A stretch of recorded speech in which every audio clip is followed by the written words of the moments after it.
This is my Weber 2001 Performer, which I love. It's set up with the drip pan, and it's got kind of an old school smoke and sear. And we just lit the charcoal right in the middle. And it is set up with my recently purchased Grills Venom. And this thing has been so amazing. I bought it just to play with, and I've decided to cook my favorite thing, which is beef ribs. So now that our charcoal has been going for about 5 minutes, and by the way, we're going to be keeping it honest with 2 probes with the ThermoWorks signals, just to match and compare and keep it honest. So we'll just turn it on.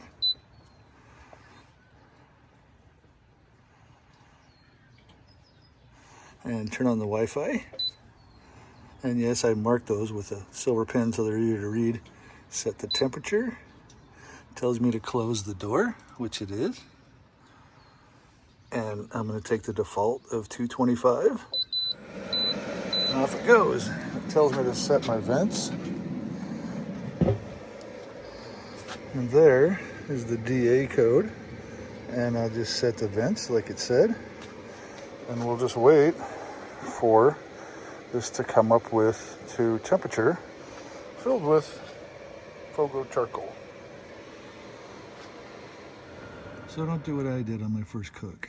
I kind of thought if a little bit is good, then a lot is better. So I had this set to 225 and put some smoke on some ribeyes. And then when I was done, I kicked it up to 500 and took the lid off. And in about 3 minutes, I had a forge going. I've never seen charcoal that hot. So I shut this down and put the lid back on, but I didn't open the vent door. And so with the lid off, I let all that heat build up behind it. And after a few minutes, I just randomly checked this, and the entire case was so hot that you couldn't touch it. And I just knew that I had destroyed my new Grills Venom. And so I just let it cool, shut the whole thing down, let it cool off, and checked it the next day, and it was fine. And this thing is already proven to be rugged. So right now, it's set at 225. And the signals is reading 219, and it's been bouncing 218 to 223, right around in there. And I'm sure that's by design to allow the wood to smolder and smoke. But what's really impressive is look at the 21-year-old thermometer. It's registering correctly, and it actually virtually matches the signals. So that's pretty impressive. We've got beef ready to go. Got the 2 probes for the Venom and the signals side by side. Got the water going, and there are some very gorgeous beef ribs covered in Dizzy Pig Jamaican Firewalk. So we're just going to let this thing roll and see how it goes. Also, I have wood laid in the charcoal. These are ARP Wood Products grilling sticks, and they are really nice. I'll try to remember to leave a link to these, and this is post oak. I'll try to remember to leave a link in the description. So this is right after I took the lid off and shot that last little piece of the video. And when you take the lid off, it's better, I think, to shut this off so that it doesn't start the fan. But even still, it overshot a little bit to 248. And check this out. The signals is registering 249, just rolled to 250. And this is now just rolled itself up to 250. So that is pretty impressive. And our thermometer is reading a little higher than that. But still, we're matching all the way around, and I'm very pleased with that. And this thing does such a great job that in just a few minutes, the heat will come right back down. It's kind of cheating for the signals because I have this shallow probe. So I'm going to try to put them in about the same location. We'll see how that compares. And it's time to spritz. So we're just almost 4 hours in, and the Venom is sitting at 225. The ThermoWorks says it's 220, almost 224. 224. And what's really cool is look at this. I can't tell you how happy I'm about that. That is just so cool. We're cooking. Let's take a look after 4 hours in the fire.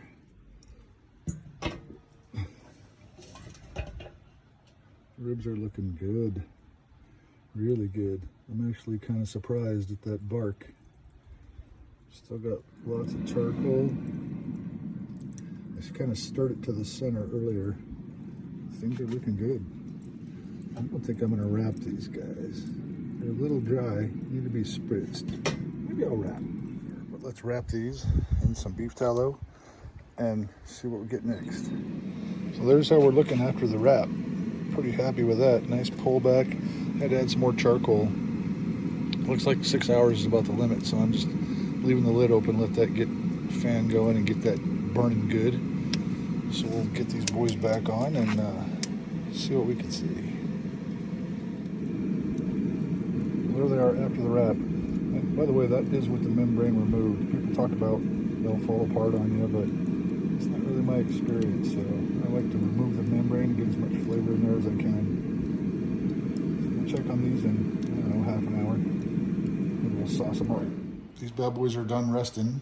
So we're going to give it a little cut and see what we see. Yeah, it's pretty tender. Except for that bone. There it is.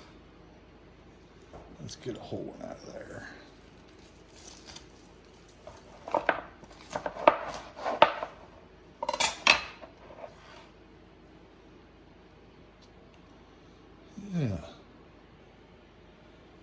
Yeah, I'm pretty happy with that. Give her a little taste. To my surprise, there's definitely some smoke in there. Man, I love that Jamaican firewalk. Yes, sir. It could have gone a little longer, but I'm hungry. I'm calling that a pretty clean bite. And we're going to call that a W. This is the Grills Venom app. You can see it's synced up. It shows you where your fan should be, your target temperature. If you want to adjust something, you just click it, and then you set whatever setting you want. In this case, I set the meat probe alert, and you can see the target temp just pop to 100 degrees. The app is stable. It connects well. The graph portion, and not so much. I mean, it just kind of shows a flat line. So I didn't find that super useful. But the app worked great. This is what was really happening in the signals. The sharp drops are lid opening. Right there is where I first added the ribs, and then I couldn't stand it, so I opened the lid and checked on them, and that was a mistake. And you can see it over temps every time. I think that it's really important to shut off the venom each time before you open the lid, just to keep the fan from blowing and help with over temps. But notice that the temp did come back down very quickly. It did a great job of managing temps.